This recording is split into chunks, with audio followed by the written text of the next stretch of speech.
The St. Bartholomew's Day Massacre was catapulted as a result of many different events. The first was the Peace of Saint-Germain-en-Laye, which was a treaty that was signed on August 5, 1570, that had officially ended the French Wars of Religion and had lasted close to 40 years during the 16th century. Second was the marriage between Henry III of Navarre and Margaret of Valois on August 18, 1572. This caused bitter tension between the families. And third was the failed assassination of Admiral de Coligny on August 22, 1572. It is safe to say that that was the event that tipped the snowball over the hill.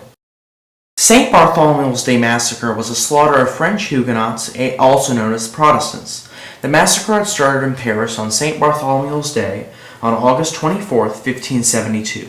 Huguenots were a group of Protestants who became the center of political and religious quarrels in France in the 1500s and 1600s.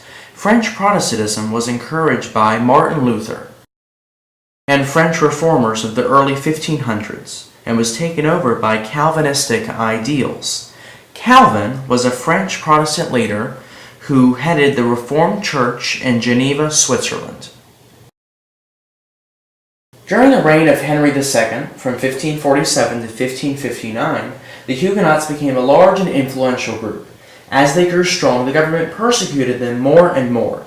Such important people as Admiral Gaspard de Coligny and King Anthony of Navarre were Huguenots. The Guise family led French Roman Catholics and persuaded King Francis II, son of Henry II, against the Huguenots.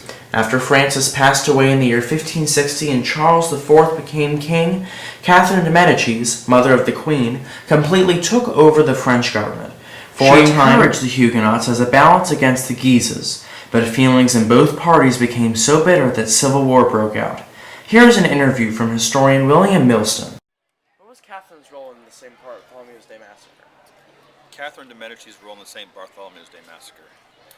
Catherine de Medici is one of the more interesting figures in European history.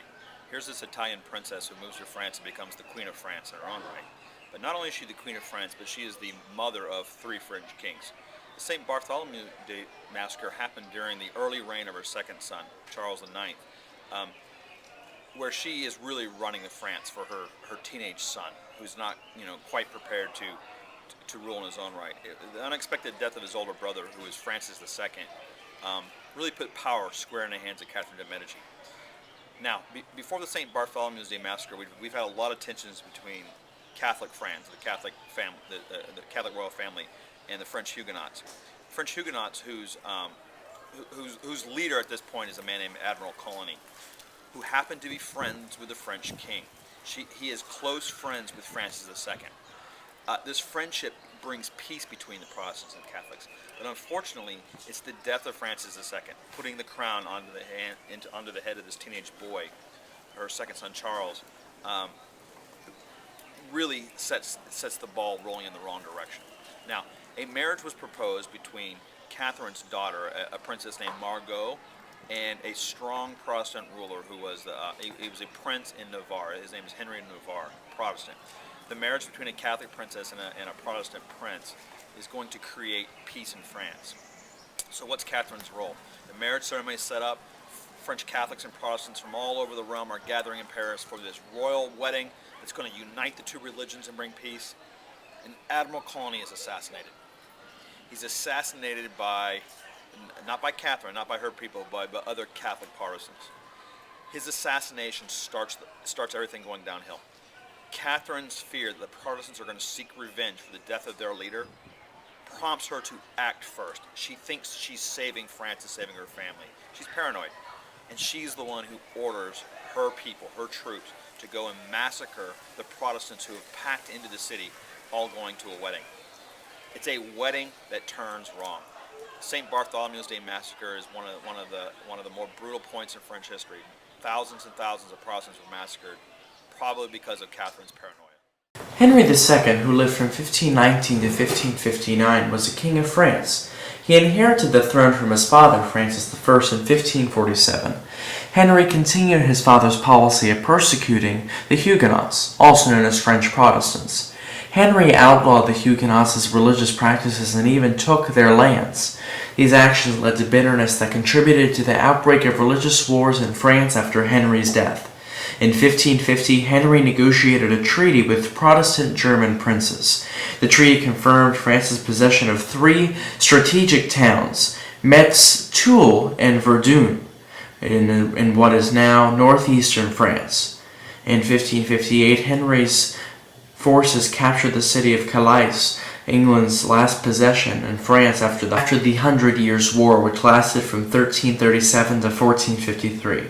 Henry was born on March 31, 1519 in Saint-Germain-en-Laye, France. In 1533, he married Catherine de' Medici, who was both a niece of Pope Clement VII and a member of the famous Medici family of Florence, Italy. 3 of the couple's sons, Francis II, Charles IV, and Henry III, later became kings of France.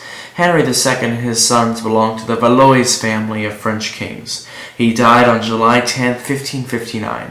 In the end, Henry II becomes King of France, converts to Catholicism, sparking controversy, and increases the power of the king. The Huguenots had some of France's best military leaders. Catherine, fearing Coligny's influence on her son, allied herself with the Duke of Guise named Henry. Some historians suspect but cannot prove that Catherine and Guise were responsible for the St. Bartholomew's Day Massacre that occurred in 1572, that murdered thousands of Huguenots.